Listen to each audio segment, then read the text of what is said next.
it again here on another episode of the Escape Pod. On today's episode, we're going to be talking about giants. We're talking about those mythological creatures that were, 9 feet, 12 feet tall? God only knows. I heard some talking 35. about it. I was like, whoa. I mean, Jack in a beanstalk? if you check history, you'll hear about it. You hear about the giants in Norse mythology. You hear about it in Rapa Nui. You even hear about it in Egyptian lore and whatnot. These giants were reported everywhere, and then they suddenly disappeared. So, did they exist, or do they currently exist, or what were they? What are your thoughts, Sean? Well, I'm just gonna jump on what you just stated. You're right. The Norse had it as the frost giants of Jotunheim, like the Titans of Greek mythology. I mean, people who are even Christians or Catholics or so forth. Anyone that reads the Bible, I mean, the Nephilim are in there. They're giants. They're the offsprings of angels and human women mating together. Oh, those guys, they're so smooth. Must have been looking down and go, whoa, we don't have this up here. So, and then, even in the book of Exodus, when Moses led the Israelites out of Egypt, they actually came upon, I think it was Canaan. Tell me in the comments down below if I'm wrong on this. I'm drawing a blank on that one. I think it was when they're trying to conquer Canaan. He sends out the scouts, or somewhere.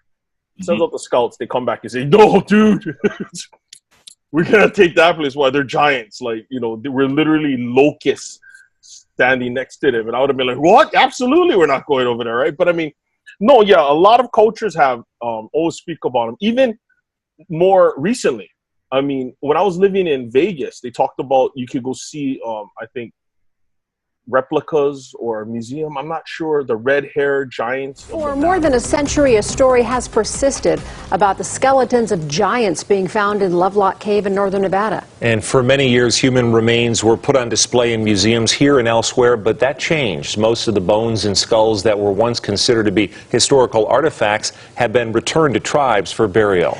If oversized bones from the so-called Lovelock giants ever existed, they are no longer available to the public. But their story behind the legend still remains. The I-Team's George Knapp has more.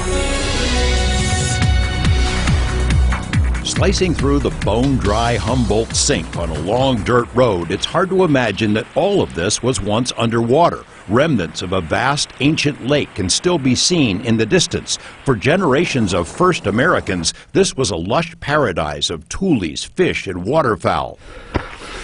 Humans have climbed this same narrow path up the jagged mountain for more than 4,000 years. That's how long indigenous peoples lived in and around the Lovelock Cave. The roof of the cave is still coated with soot from countless campfires lit by ancestors of the Paiutes. According to tribal lore, a race of red-headed giants made its last stand in this cave. Among the Paiutes, would most of them say that the giants were real?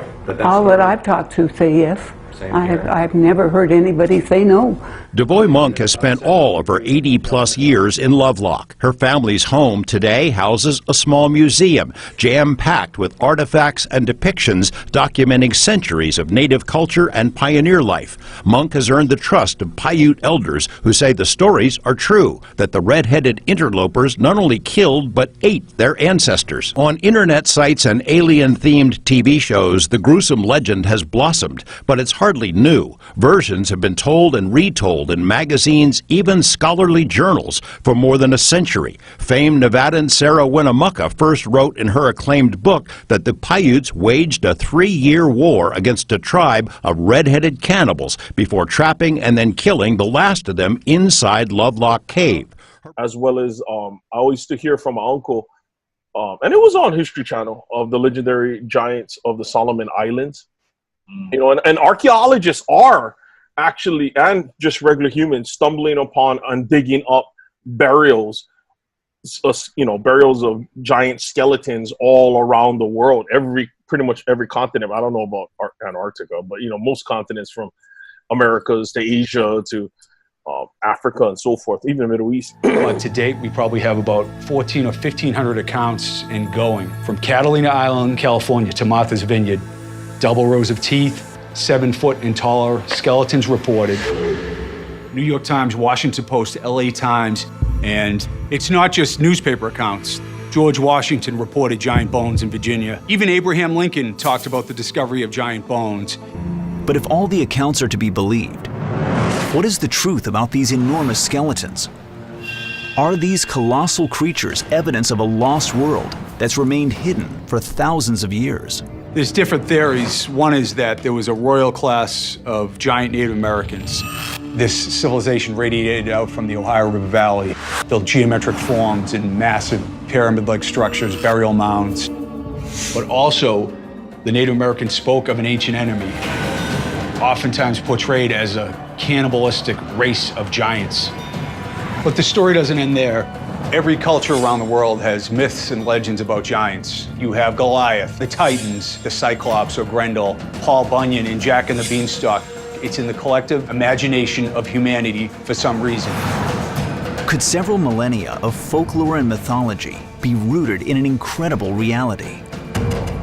Was there an ancient American civilization that once built astonishing stone monuments and entombed its gigantic dead?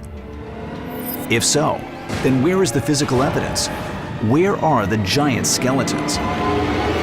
Museums had these bones. They were in the records. There's literally 1,000 individual accounts, but to date there is not one verified giant bone at a museum. That's the big mystery. Where are the bones? One explanation could be that reported giant bones were among thousands of skeletons returned to native tribes, according to federal repatriation laws. It just seems like it slipped through the hands of history. But there's another theory. Some believe there were scientists around the turn of the 20th century who deliberately concealed these alleged giant finds. There is a distinct possibility that they were actively taken away. They're in some dark corner because they're not matching up with somebody's version of human history. I haven't visited the secret warehouse, but there's a good case to be made. During this time period, archaeologists and explorers who worked to compile evidence of giants were largely dismissed by the scientific establishment. The whole topic is radioactive. Academics know, don't touch it. And that's why we feel driven to move forward into the field, because nobody else will do it. But if they did exist in ancient times, I think so, because of what scientists are doing nowadays. Scientists have been doing experiments with highly oxygenated environments in their laboratories, dealing with insects like dragonflies. It doesn't work on every insect or every animal, but most of them do, like dragonflies, piranhas. I mean, you put them in a highly oxygenated environment, how it was back in, I guess, I don't know if it's the Jurassic, Triassic, whatever, the dinosaur time, right?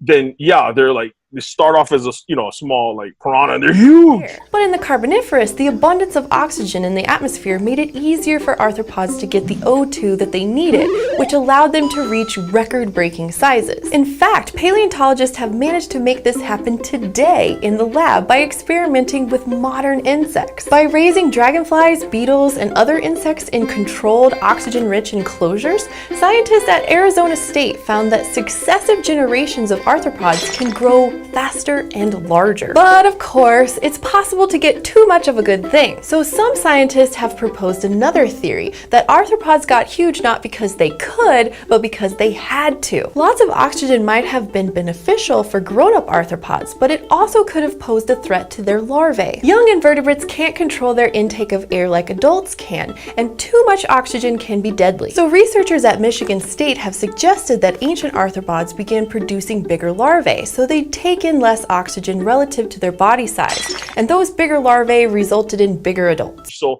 I believe because so-called the plant life was so abundant and so large, I mean, they even supposedly stated that trees were going beyond the clouds. That's a whole nother discussion we can go into. But I think the highly oxygenated part sold it for me. So yeah, I do believe that giants did exist.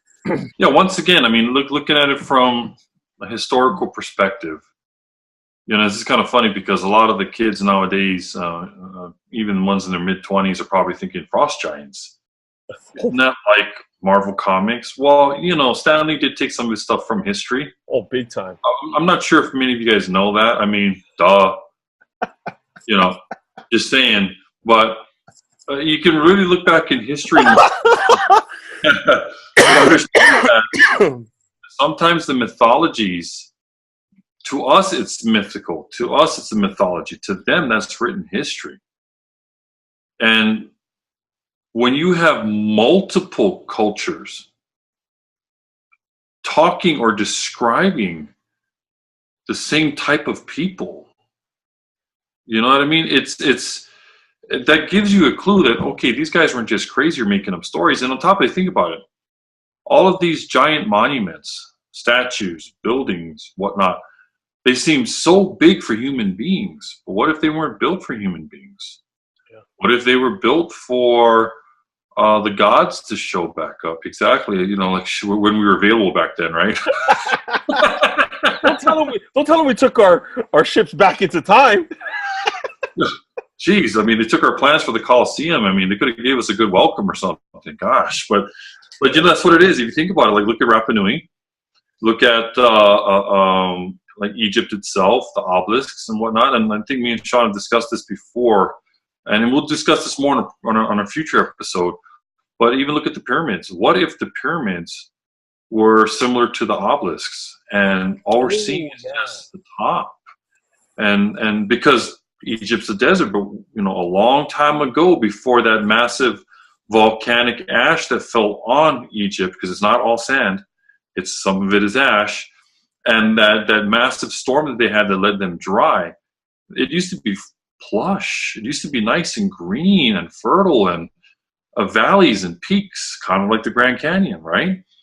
And we don't actually know, but when you have it down in written history centuries ago from many civilizations that theoretically had no contact with each other, and they describe these giants, you got to think about it. Did they really exist? And I think so, because the landscape of Earth has changed.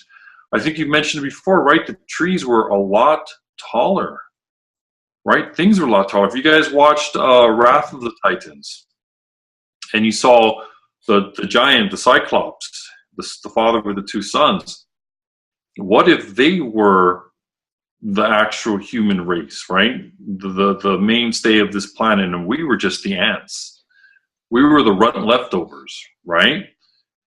You got to kind of think about all these kind of things. But what I'm trying to get at is, what you deem as mythology is a marketed idea from the government, you know, from the history books, his story, right?